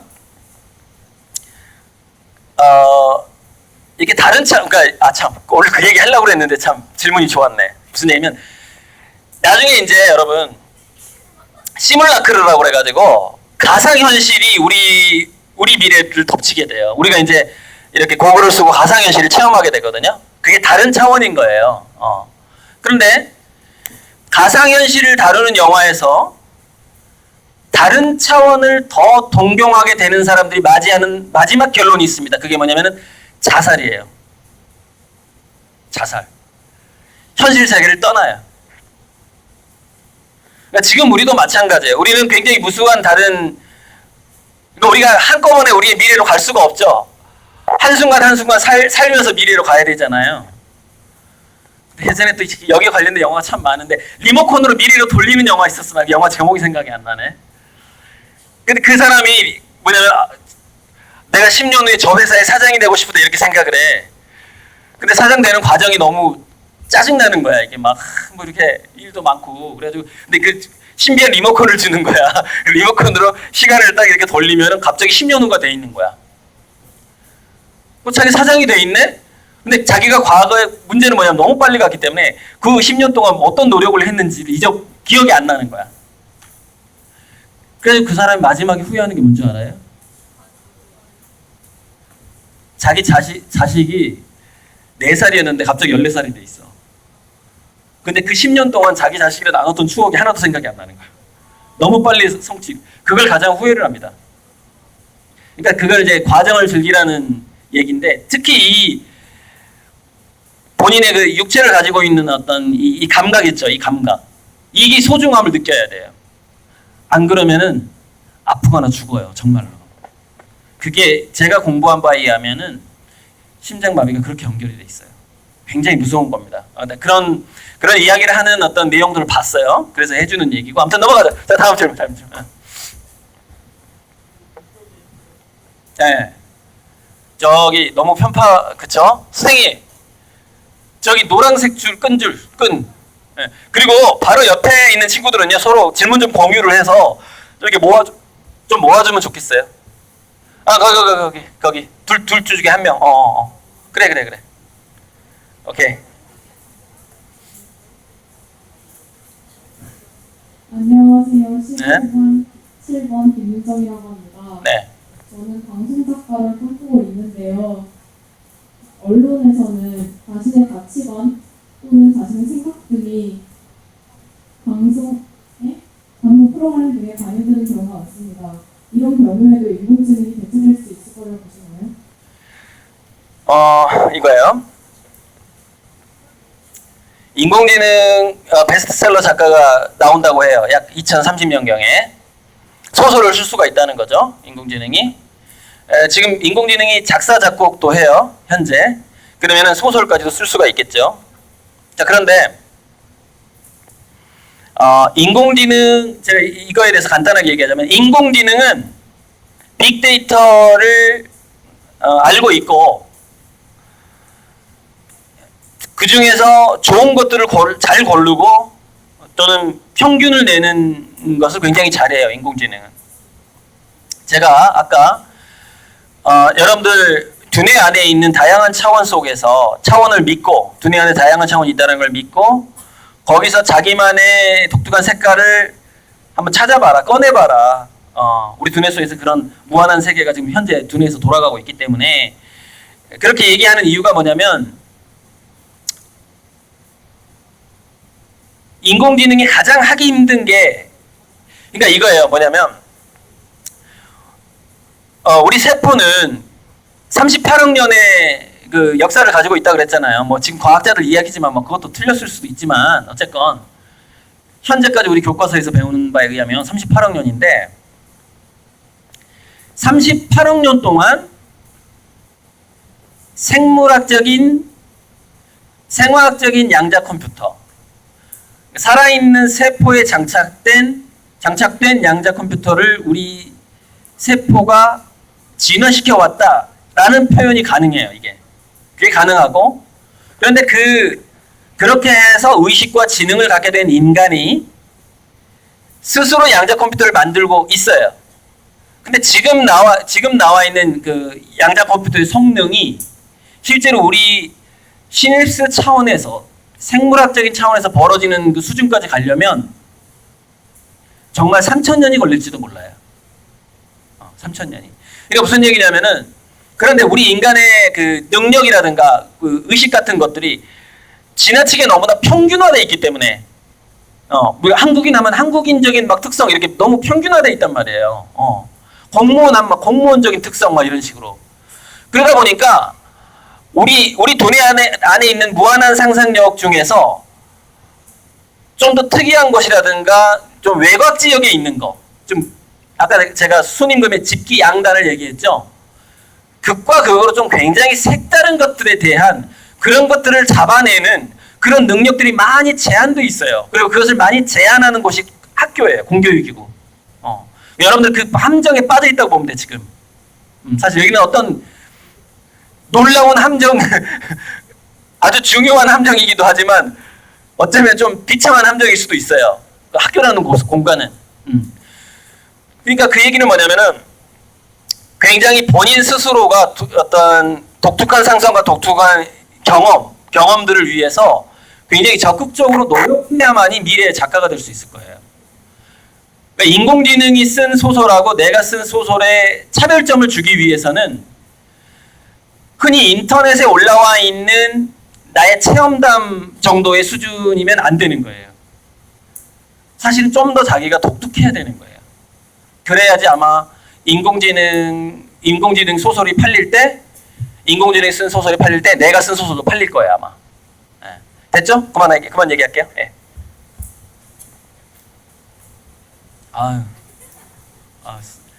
미안. 선생님 오른쪽에 저 한 명 진한 립스틱 저기 너무 진한 립스틱, 여고생 치고는 너무 진한 것 같아갖고.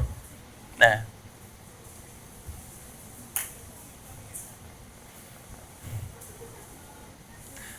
안녕하세요. 저는 2학년 7반 9번 손민지입니다. 미래 인공지능이 보편화될 사회에서 인간의 일자리가 줄어들고 일자리가 많아진다고 했는데, 그러면 그 사회에서 인간의 사회적 위치는 어떻게 되는 건지 궁금합니다.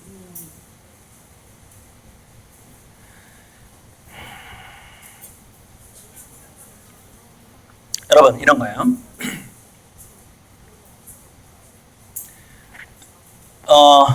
굉장히 그 서열화된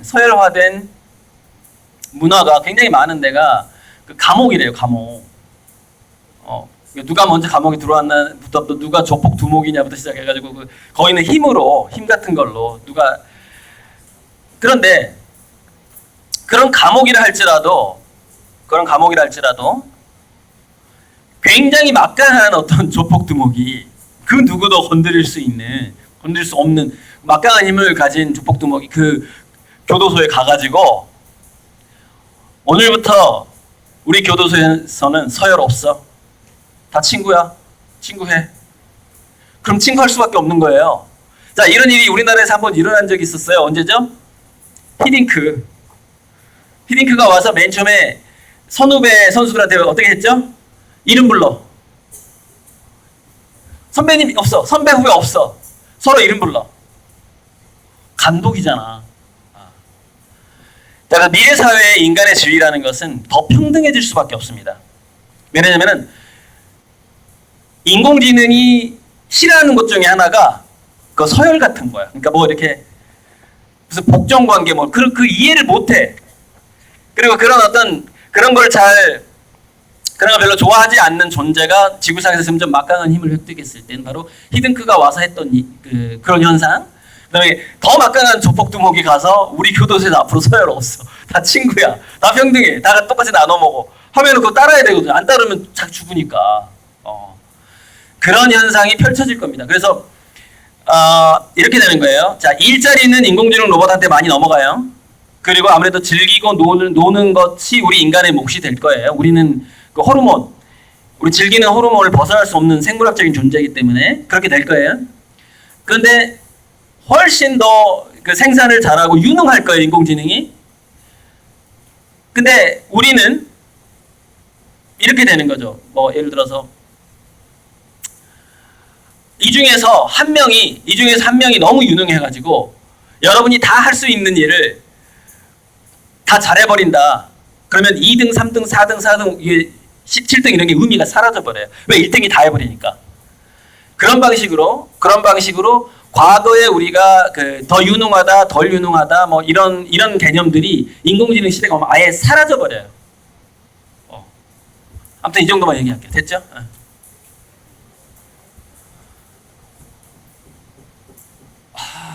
내가 또 이렇게 선택하느라고 그래 아까 그래. 왜냐면은 아까 마이크 줬다가 뺏어가지고 미안하더라고. 안녕하세요. 저는 1학년 10반 노설입니다.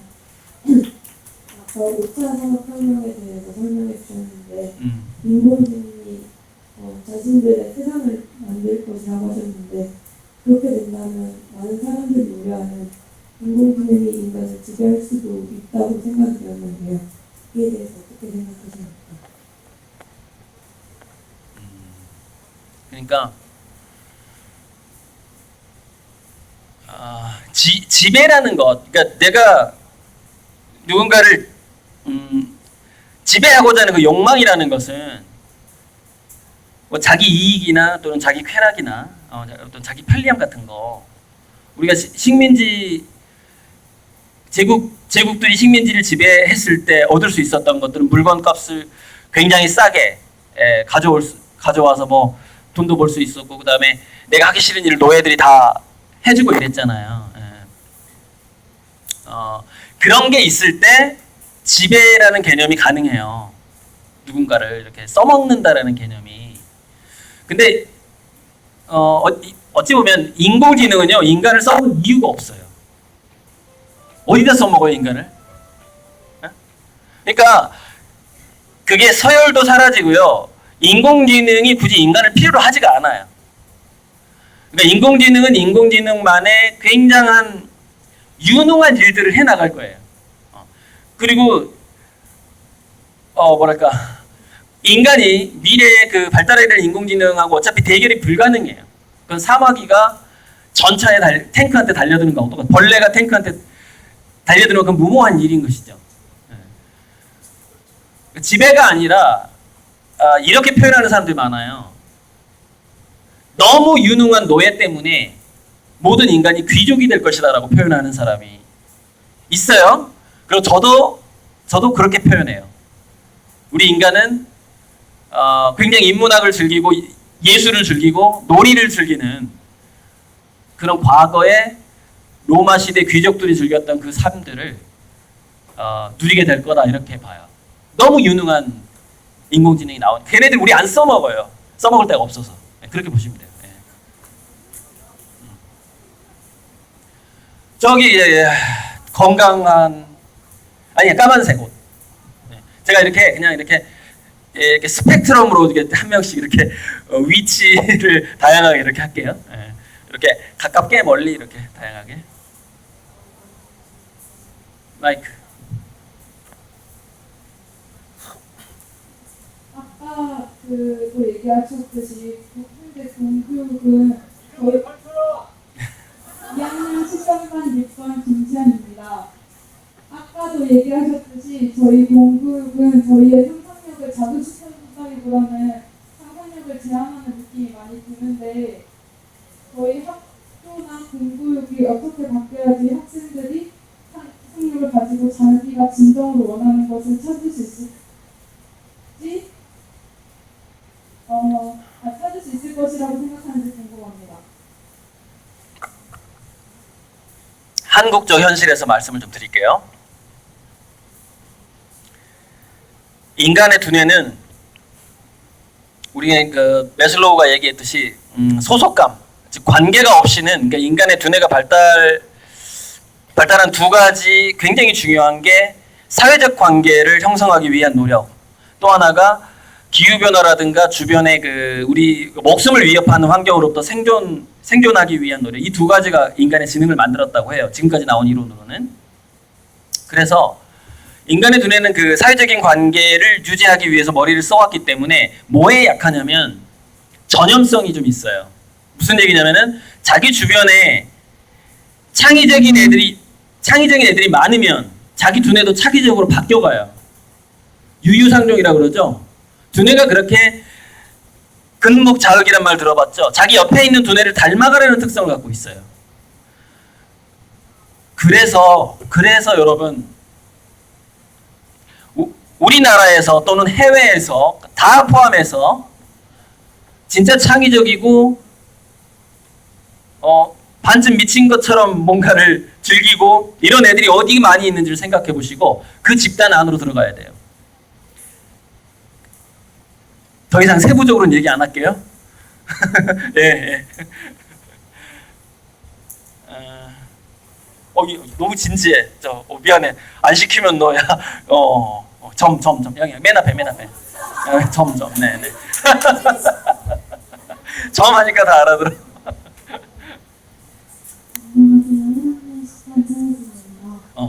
인공지능은 방금 데이터를 바탕으로 이상적인 사고를 하기 때문에 윤리적인 판단이 가능하다고 하셨습니다.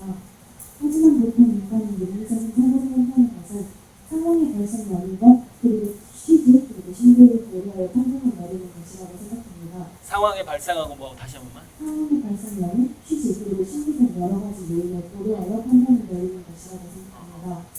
하지만 인공지능이 특정한 사건에 대해 판단을 내릴 때 그런 차이가 있는 능력 혹은 상황의 차이가 있는 사례들을 바탕으로 판단을 내린다면 이때 인공지능 상품의 윤리적인 판단이라고 할 수 있을까요? 애초에 작가님께서 생각하시는 윤리의 정의가 궁금합니다.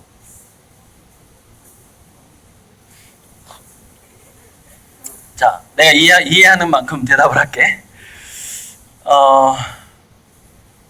거기에 대해서는 이제 제가 이제 비슷한 질문들이 왔을 때 이렇게 대답을 해요. 인간의 의식이 어떻게 시냅스에서 나올까? 뇌과학자들이 최초로 시냅스와 시냅스의 연결, 전기가 통하고 그 화학적인 호르몬들이 막 왔다 갔다 하는데 어떻게 인간의 의식이 나올까? 그렇게 질문하면은 뇌과학자들도 대답을 못해요. 그래서 그것을 창발적이라고 표현을 하는 거거든요. 인간의 영혼성, 의식 막 이런 것들이. 그런데 이걸 알아야 돼. 인공지능은 인간의 두뇌를 본따서 만들고 있다라는 사실이에요. 그래서 인공지능도 창발성이 생길 수밖에 없다라는 거예요. 창의성이나 의식이. 언제 생길지 모르겠지만은 연결되다 보면, 즉 하등동물하고 인간하고의 예를 들어서 DNA의 숫자는 별로 차이가 없거든요. 그러니까 무슨 이게 식물이라든가 무궁화인가 뭐 어떤 식물이요 인간 DNA보다 숫자가 더 많아요. 더 복잡해요. 그리고 우리가 생쥐하고 별로 차이가 안 나요. DNA는. 근데 뭐가 차이가 나죠? 시냅스의 숫자는 분명하게 차이가 나요. 그것만 봐도 두뇌에서 그 뉴런 세포가 많고 시냅스가 많은 것이 그 지능하고 연결된다는 건 분명하거든요. 그런데 인공지능과 인간의 차이점은 뭐냐면은 인간은 약 1000억 개의 뉴런을 벗어날 수가 없지만 인공지능의 회로는 몇 조개까지 마음껏 늘어날 수 있다는 거예요. 즉 창발성으로 봤을 때 인공지능이 인간을 이길 수 있는 가능성은 100% 넘어요. 이건 운명이야. 어쩔 수 없어. 지구상에 그러니까 이 우주에서 모든 우주가 핵무기를 만들지 못하는 문명은 나올 수 있어요. 그러나 저는 이렇게 생각해요. 인공지능을 만들지 않는 문명은 없다라고 생각을 해요. 그리고 아까 제가 서론에서 이 얘기를 안 꺼냈는데 핵무기 교통사고하고 인공지능의 발달의 그 시간차 있죠. 이 시간차가 운이 좋은 문명만 이 우주에서 생존 가능할 거라고 봐요. 즉 핵무기 교통사고를 막아줄 수 있는 존재, 제3의 존재가 그 문명이 얼마나 빨리 발달시켰느냐에 따라서 네, 그 결론을 못 내렸구나. 화성 침공에서 노래만 좋아하던 애 있죠. 마찬가지로 우리 인공지능의 발달, 과학의 발달이라는 것이 그냥 그걸 본능적으로, 그걸 호모파베르라 그러죠. 우리는 도구를 만드는 본능이 있단 말이에요. 호모파베르. 야, 우리 대신 생각할 수 있는 인공지능 한번 만들어 볼까? 라고 65년 전에 시작한 거예요. 몇 명의 학자들, 인지과학자고 뇌과학자들 모여서. 그게 출발이었던 거예요. 그걸 실제로 만들어진 거예요. 그걸 본능에 의해서. 어쨌건 인공지능이 탄생하지 않는 문명은 없을 거다. 아무튼.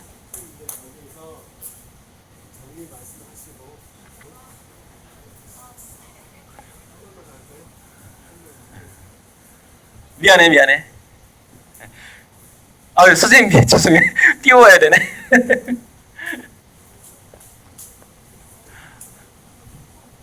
아, 다음에 전화해. 전화 통화해줄게. 저는 1학년 7반 14번 이학년입니다. 저는 강연을 들으면서 아인슈타인이나 강백현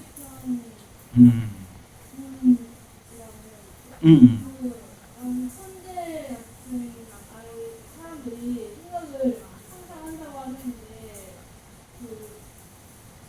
강사님은 어떤 생각을 갖고 있는지 궁금합니다.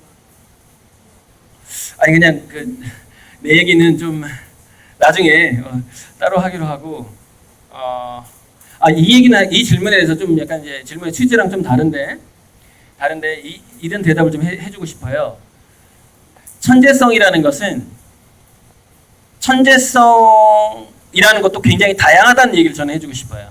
즉, 거미의 천재성이 있고 뱀의 천재성이 있고 인간의 천재성이 있는 것처럼 인간들 사이에서도 IQ별로 천재성이 또 따로 있어요. 그래서 IQ가 좋은 사람이 보지 못하는 것을 IQ가 낮은 사람이 볼 수가 있어요.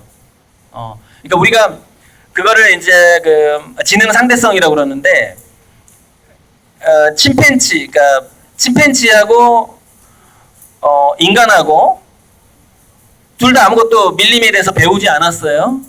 근데 밀림으로 집어넣으면 침팬지는 생존하지만 인간은 죽는다는 얘기가 있거든요. 그러면 둘 중에서 누가 더 영리하냐는 것은 환경에 따라 달라진다는 것이다. 마찬가지로 앞으로 인공지능 환경이라는 이렇게 지구의 환경이 달라졌을 때 어떤 천재성은 무용지물이 될 것이고 어떤 천재성은 부각될 거예요. 부상하게 될 거예요.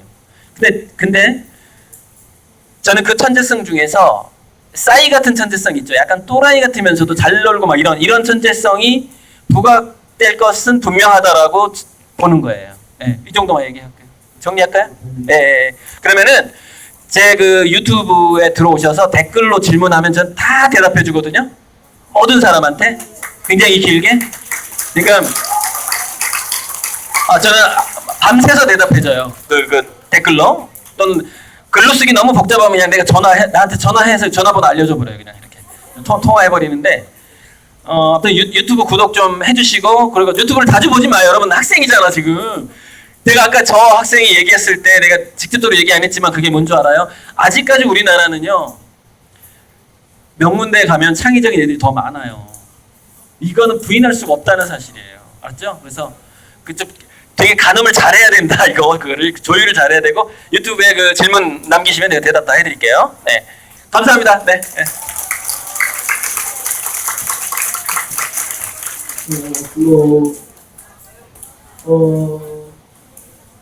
오늘 고영훈 쌤 강연을 들으면서 느끼는 부분이 뭐냐면, 고영훈 쌤과는 금요일날 저녁에 만나서 토요일날 아침까지 모든 분야에 대한 질의응답을 통해서 밤을 꼬박새면서 얘기하는 게 굉장히 좋을 것 같다라는 생각이 드는데 어때요? 이분은 좋아요라고 하면서 표정은 별로 안 좋은데, 그래서 오늘 고영훈 쌤 강의 들으면서 딱 세 글자 뭘까요? 놀자리.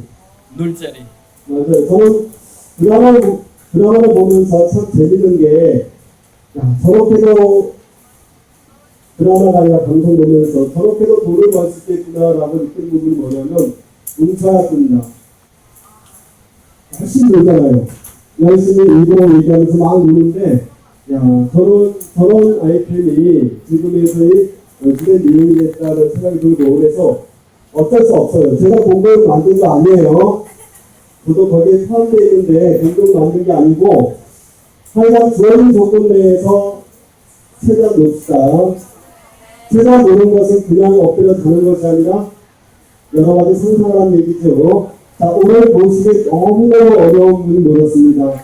고려운 선생님께 다시 한번 큰 박수를 네, 또 만나요. 네. 공식적인 일단 받고 서명 받으실 분들은 여기 들어주세요.